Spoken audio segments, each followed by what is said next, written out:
Hello বন্ধুরা, কেমন আছেন সবাই? আশা করি সকলে অনেক ভালো আছেন। বন্ধুরা, একদিন রাতে আমার ভাই আমার ঘরে ঘুমোতে এসেছিলেন, কিন্তু তার উপস্থিতির কারণে আমি ওই সব কাজ করতে পারছিলাম না যা আমি সাধারণত রাতের অন্ধকারে করে থাকি, এবং এসব কাজ করে আমি প্রচুর প্রশান্তি পাই। কিন্তু আমি কি জানতাম যে সেদিন রাতে এমন কিছু ঘটবে যার কারণে আমি ঘামে ভিজে যাব। ভাইজা মাত্র দুটি আঙুল দিয়ে আমাকে পাগল করে দিয়েছিলেন ওই দিন, আর সেদিনের সেই সব কথাগুলোই আমি আপনাদের বলতে যাচ্ছি। আমার নাম কবিতা। আমার বয়স 28 বছর এবং আমি এখনও অবিবাহিত। আমি এখনও বিয়ে করিনি এবং ভাবছিলাম যে হয়তো কখনো বিয়ে করব না। একবার প্রেমে ধোঁকা খেয়েছিলাম এবং সেই দিনই আমি প্রেম করা ছেড়ে দিয়েছিলাম, কারণ আমি ঠিক করে নিয়েছিলাম যার কখনই কোনো ছেলের ফাঁদে পড়ব না। এই কারণেই আমি বিয়ে করিনি। আমি একটি কলেজে অধ্যাপক, একজন বাংলাদেশি সুন্দরী মেয়ে, শিক্ষিত এবং স্মার্ট বটে। আমার শরীর ও বনে আধুনিক ওটার ছোঁয়া লেগেছে। কিন্তু গতরাতে আমার ভাইয়ের সাথে যা ঘটেছে তারপর থেকে অনেক কিছু বদলে গেছে এবং আমার চিন্তাভাবনাও বদলে গেছে। এখন আমার মনে হচ্ছে যে যদি কোনো ভালো চেনে পাওয়া যায় তাহলে বিয়ে করে ফেলা উচিত। তো বন্ধুরা, এখন গত রাতের কথা বলি। আমার ভাই, যার বয়স 40 বছর, তিনি সেনাবাহিনীতে কাজ করেন, আর আমার ভাবির মৃত্যু হয়েছে সম্প্রতি একটি বাস দুর্ঘটনায়। সেদিন রাতের বেলা আমরা খাবার খেয়ে কিছুক্ষণ টিভি দেখছিলাম। তারপর আমি আর ভাই ছাদে হাঁটতে গেলাম। ভাই গ্রাউন্ড ফ্লোর এ ঘুমান আর আমি ফার্স্ট ফ্লোর এ আমার পাশের ঘরে। আমার ছোট ভাই ঘুমায়। রাত প্রায় 1টার দিকে আমরা দুজন নিচে নেমে এলাম। তখন ভাই আমার ঘরে এসে বললেন, কবিতা, এখনো ঘুম আসছে না? চলো গল্প করি। আমরা দুজন বিছানায় শুয়ে গল্প করতে লাগলাম।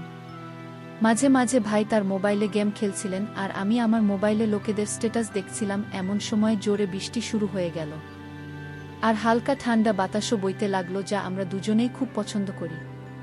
দেরাদুনের হাওয়া তো এমনিতেই খুব ভালো। কিছুক্ষণ পর ভাই ঘুমাতে শুরু করলেন। আমি বললাম, ভাইজা, আপনি আপনার ঘরে যান, আপনার ঘুম পাচ্ছে। ভাই নাখোশ হয়ে বললেন, কবিতা, আমাকে বিরক্ত করো না প্লিজ। একথা বলে তিনি চোখ বন্ধ করে 2 মিনিটের মধ্যে গভীর ঘুমে চলে গেলেন। আমি উঠে বাথরুমে গিয়ে আমার জামাকাপড় বদলে নিলাম, কারণ আজ সাটো জামায় আমার ঘুম আসে না। তারপর আমি ফিরে এসে বিছানায় শুয়ে মোবাইলে গল্প পড়তে লাগলাম। এই দিনগুলোতে আমি অনেক ভালো গল্প পড়ে আমার মনের শখ পূরণ করি।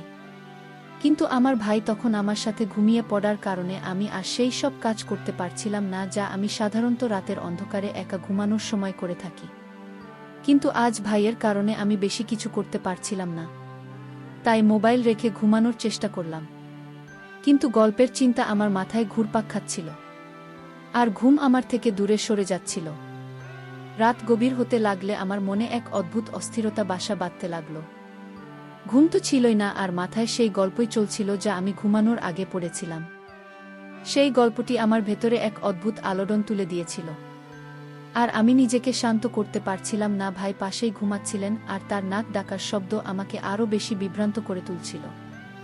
যদি তিনি সেখানে না থাকতেন তাহলে হয়তো আমি নিজেকে সেই গল্পের অংশ বানিয়ে নিতাম, আর সেই সব কাজ করতাম যা আমাকে রাতের অন্ধকারে একা করতে ভালো লাগে।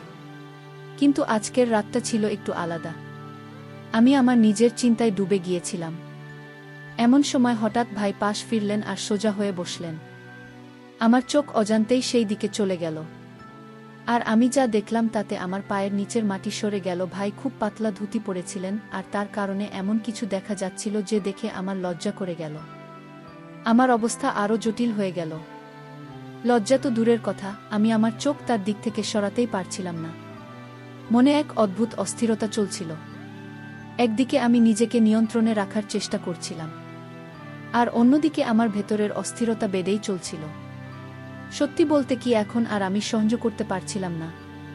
প্রতি মুহূর্তে মনে হচ্ছিল যে যদি আমি নিজেকে নিয়ন্ত্রণে না রাখি তাহলে কিছু একটা হতে পারে, আর এই অবস্থা থেকে বেরিয়ে আসা আমার পক্ষে অসম্ভব হয়ে যাবে। আমার হৃদস্পন্দন বেড়ে গেল, আর মনে ভয় ঢুকে গেল যে যদি কিছু ভুল হয়ে যায় তাহলে ভাই আমার সম্পর্কে কি ভাববেন, ভাইদের চোখে আমি কেমন দেখাবো। এই প্রশ্নগুলো আমাকে আরও বেশি অস্থির করে তুলছিল। কিন্তু অন্যদিকে আমার মনে এক গভীর ইচ্ছাও ছিল যে আমাকে বারবার সেই দিকে টানছিল যেন আমি যা ভাবছি তা পূর্ণ করে ফেলি। আমার ভেতরের দ্বন্দ্ব এখন চরমে পৌঁছেছে। প্রতি মুহূর্তে আমি নিজের সাথে লড়াই করছিলাম, কিন্তু কোথাও যেন মনের সেই পুরনো গল্প আবারও কি দিচ্ছিল। তার কারণেই আমার ইচ্ছা আরও বেড়ে যাচ্ছে। এখন প্রশ্ন ছিল, আমি কি ভাইকে এই ঝড় থেকে বাঁচাতে পারব, নাকি ভাই আমাকে তার কবজায় নিয়ে নেবেন? রাতের পরিবেশ আগে থেকেই অদ্ভুত ছিল, আর তার উপর ভাইজের ফোন বেজে উঠল। সম্ভবত কেউ তাকে মেসেজ করেছিল। আর ফোনটা আমার পাশেই রাখা ছিল, কারণ ভাই তাকে চার্জে লাগিয়ে রেখেছিলেন ঘুমানোর আগে। ভাই গভীর ঘুমে ছিলেন, কিন্তু ফোনে একের পর এক মেসেজ আসছিল, আর তার আওয়াজ আমার অস্থিরতা আরও বাড়িয়ে দিল। আমি ভাবলাম ফোনটা সাইলেন্ট করে দিই যাতে আওয়াজ বন্ধ হয়, কিন্তু সাথে সাথে আমার মনে প্রশ্ন জাগল, এত নাতে ভাইকে কে মেসেজ করছে? আমি ভাইজের ফোনের পাসওয়ার্ড জানতাম, তাই কোনো দ্বিধা না করেই তার ফোন চেক করলাম। স্ক্রিনে তাকাতেই দেখলাম ভাইজের গার্লফ্রেন্ড তাকে একের পর এক মেসেজ পাঠাচ্ছে। এক অদ্ভুত কৌতূহল আমাকে ঘিরে ফেল।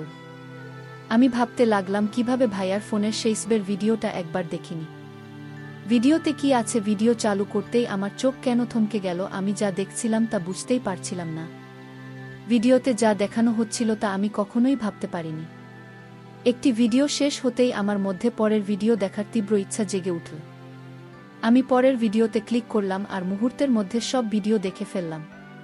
প্রতিটি ভিডিও আমার অবস্থাকে আরও খারাপ করে দিল। আমি বুঝতে পারছিলাম না কেন আমি এসব দেখছি, এটা আমার এত ভালো লাগছে কেন, তবু আমি থামতে পারছিলাম না। আমার হাত কাঁপছিল, কিন্তু চোখ স্ক্রিন থেকে সরাতে পারছিলাম না।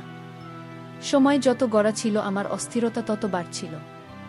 আমি নিজের সাথে যুদ্ধ করছিলাম।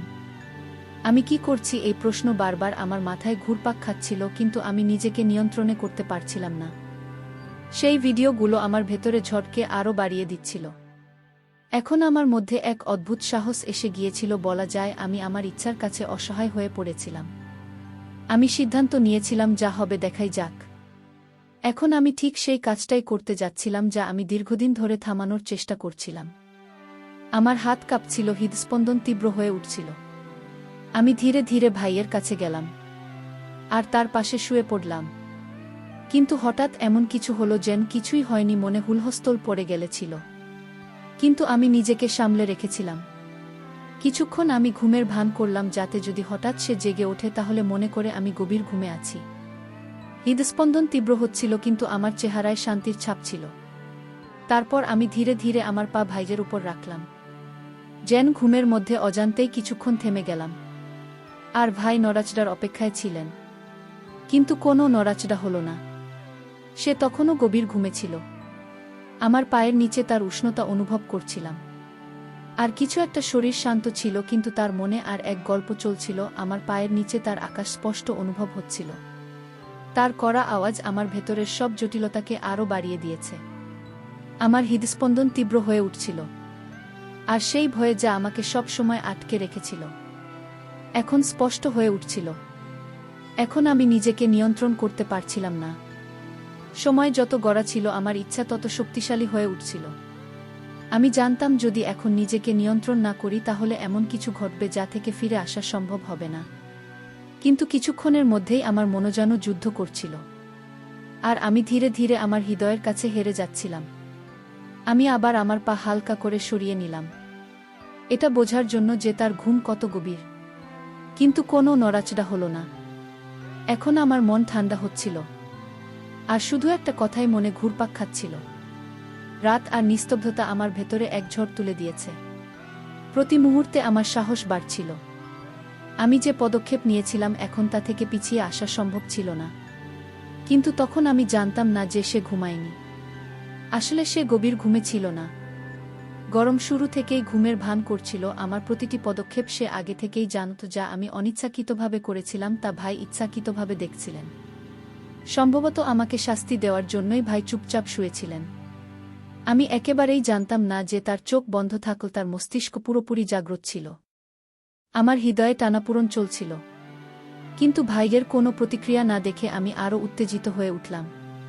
ঠিক সেই মুহূর্তে যখন আমি আরও কিছু করতে যাচ্ছিলাম, তিনি হঠাৎ চোখ খুললেন। আমার হৃদস্পন্দন যেন থেমে গেল। চোখ খোলা মাত্রই আমি তড়িঘড়ি চোখ বন্ধ করে ঘুমের ভান করলাম। কিন্তু আমার মুখে আতঙ্ক আর অস্থিরতা স্পষ্ট ফুটে উঠছিল। আমি বুঝতে পারছিলাম নিজেকে এক ভয়ঙ্কর ফাঁদে ফেলেছি।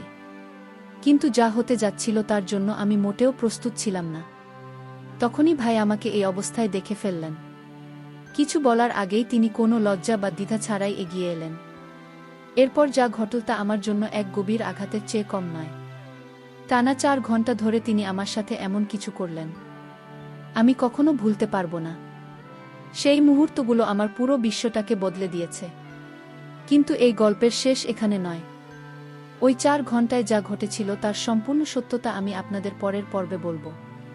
যদি জানতে চান কি ঘটেছিল তবে আমার চ্যানেল সাবস্ক্রাইব করতে ভুলবেন না, যাতে এই রোমাঞ্চকর ও রহস্যময় গল্পের পরবর্তী অংশ আপনি উপভোগ করতে পারেন। আমি আপনার প্রিয় বন্ধু কবিতা। আগামীকাল আবার দেখা হবে। সে পর্যন্ত সবাইকে ধন্যবাদ।